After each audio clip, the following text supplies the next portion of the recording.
do we do? We have to go back to Mr. Banker, hat in hand, and beg them for the opportunity to access some of their money. Maybe we have to put up some collateral or that kind of thing. Again, we're always playing by their rules because he or she who has the gold makes the rules, and the banker has the gold. So they're going to tell us what hoops we have to jump through if we want to access money from them. Hello and welcome. My name is Vern McCarty, and I am a member of the Ascendant financial team. I'm really blessed beyond the definition of good fortune to be able to coach good people like you every single day on the process of becoming your own banker. And today, the title of our discussion is how to benefit from paying interest.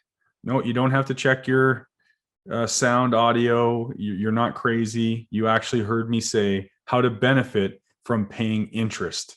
So I'm excited to share this with you. It's one of my favorite topics. You can learn a lot more about what I'm talking about here in that book behind me, Becoming Your Own Banker, written by our great mentor, R. Nelson Nash. Nelson Nash taught us that everything begins with the way that we think. And, you know, we're constantly being bombarded with different information, different financial products, interest rates, all these different things. And, you know, sometimes we don't know what to think. So it's all about thinking and rethinking our thinking and following the money. So let's talk about this a little bit. Oh, by the way, if at any point during this discussion, you feel yourself thinking, gosh, Vern, I'd like to hear more about what it is that you're talking about. I want to know how I can benefit from paying interest. I want to learn how to become my own banker. Click the link in the description below and it'll take you to our bookstore where you can obtain a copy of Nelson's book. Okay. We sell it for less and we ship it anywhere in Canada. All right, great. So that's the big sales pitch for you. All right. So how do we benefit from paying interest? Because we've been taught our entire lives that paying interest is bad, right?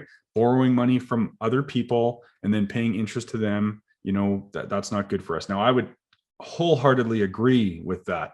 Now, the reason for that, though, is because it's all about who's in control, who's getting the money, and who is that money being put to work for. And how much of that money, I'll add to that, how much of that money can you reuse? So all we can do is compare what I'm going to talk to you about today and the process of becoming your own banker with what we're already doing financially today. So how do most people end up paying interest? Well, it's called banking. So again, we get paid, the money lands in the bank account. Generally, we're going to withdraw all that money and start paying for our bills and the things that we need to pay for to live our life. We all have the need for the use of money. Thus, we all have the need for the use of banking. So once the money is depleted and drawn down because you've been spending cash on the things that you need to spend cash on, you know, what happens? Well, life happens. A large expense is going to show up. You need to repair the furnace, or something happens to the vehicle, or you need a new vehicle, or you could be unlucky like me and you can get blasted by a hailstorm and you need an influx of cash to deal with some of those problems. So we need a large amount of cash for something, some life event, or maybe it's not a bad thing. Maybe it's an opportunity. Maybe somebody says, hey, I've got this great investment, and you need a certain amount of cash to take advantage of the investment opportunity. Generally speaking, when these types of things come up, most people don't have a big access to cash. They don't have a pool of financial value because they've been taught to put their money in financial prisons, things like RRSPs and pension plans and all real estate and all the rest of it. I'm not saying any of those things are necessarily bad.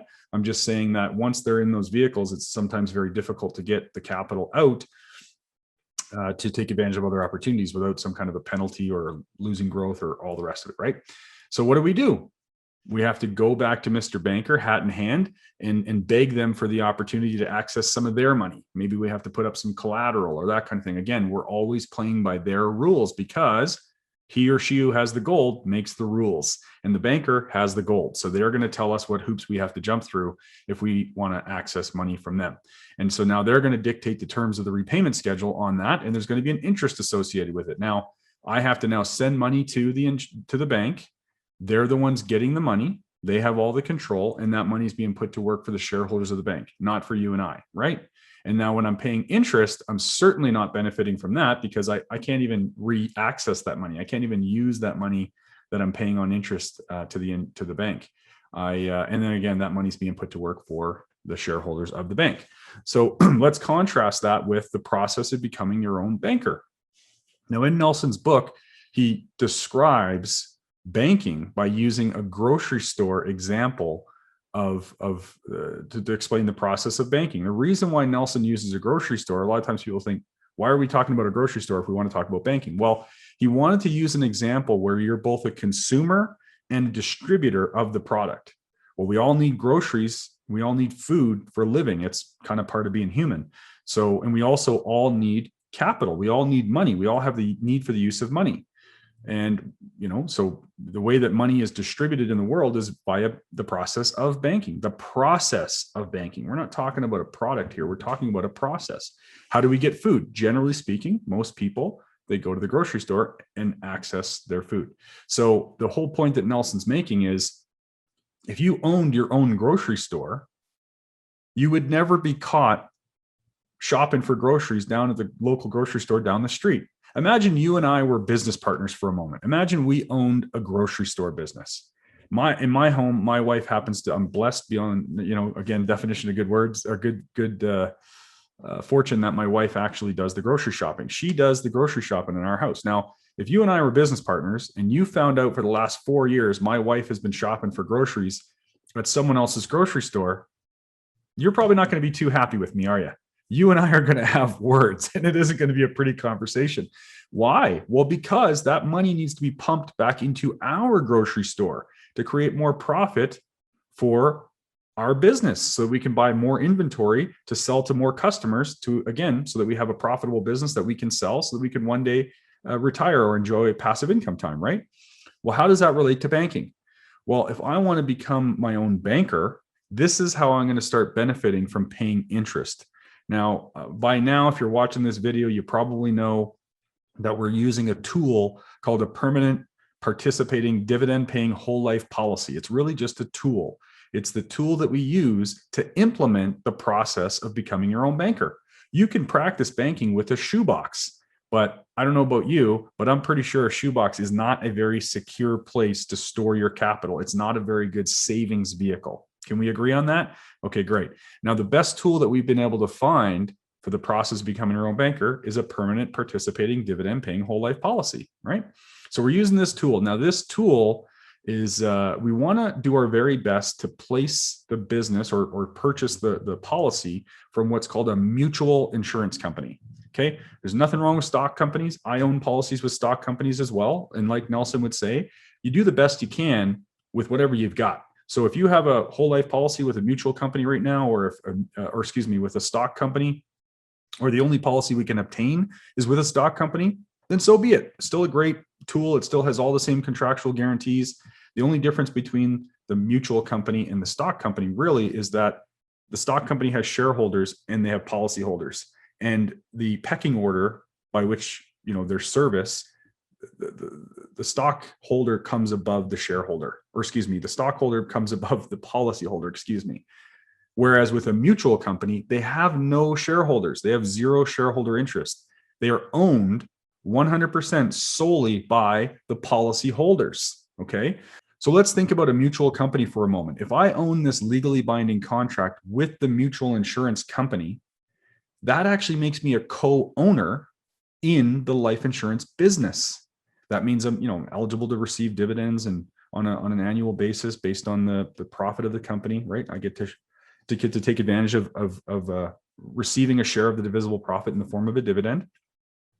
But now, if I co-own the business, as I'm paying premium into that business, it's building up cash value within my policy system. As I'm making deposits, that's what my premium really is deposits. I'm depositing money with that life insurance company rather than depositing money with the commercial bank. See, I'm storing capital with the insurance company. The insurance company is going to take that money and they're going to put it to work in various ways to create profit. Well, who are they creating profit for? They're creating profit for me and all of the other policy holders that own the business. Do you see where I'm starting to tie this together with the grocery store? I co-own the life insurance company, and the life insurance policy serves as my tool to facilitate the banking process. In other words, how I access and distribute capital as it relates to my family's needs, just like I would if I owned my own grocery store. So now as I'm building up the cash value in my policy, what I can do is I can start accessing policy loans. And as soon as somebody hears the word loan, they go, uh-oh, a loan, that must mean there's a qualification. I got to do an income verification. I got to do a credit check. I got to agree to repayment terms. And oh gosh, the scariest word, I got to pay interest. Well, let's talk about that. First of all, I co-own the business and I am the one who is the sole owner of the policy contract. And the life insurance company is on the hook to fulfill all of the contractual guarantees. So I'm actually the boss and they work for me. So if I own the policy, i.e. the bank, I set all the terms. So that means there's no income verification, there's no credit check, and I don't have to agree to repayment schedule. Now we want to be a responsible banker and we want to set up our own payment schedule. We set up our own payment schedule because I own the bank and I get to set the terms of the repayment schedule. Okay. So are you with me so far? Awesome. So now I've got the cash.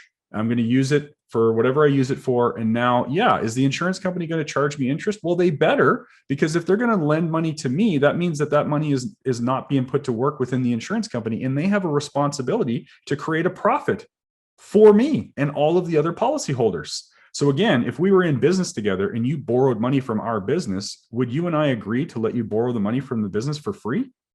The money's no longer in our business working for the company to create more profit. You've taken it out of the company. So you bet a smart business owner would charge interest. Even if I owned the company, I'm going to charge myself interest for borrowing that money. So it's the same thing with the insurance company. If I borrow money from the insurance company using my cash value as collateral, now my capital is growing inside the policy system every single day, uninterrupted. I get to access the money to do things with it in the real world, and the insurance company is going to charge me an interest rate. And I don't care what the interest rate is, because here's what I want to break down for you. If I'm paying interest back to a business that I co-own, well, who's getting the money? I am. Who's that money being put to work for? It's being put to work for me. How much of that interest can I reuse? 100% of it. Okay, so I'm not losing anything. I'm just pumping more money back into a business that I co-own. And they're just putting that money to work to create more profit for me and all of the other policyholders, i.e. shopping at my own grocery store. If I had my own grocery store, I would never shop at somebody else's grocery store. If I had my own banking system, I would never go and access money or store capital in someone else's bank. I would never put my money to work in someone else's bank. Would you? I don't think so. Okay, awesome. So that is how we can benefit from paying interest. I don't care how much the insurance company charges me. The more interest they charge me, the more money I'm pumping back into the insurance company to put to work to grow profit for me, and the more capital I can re-access from my policy system.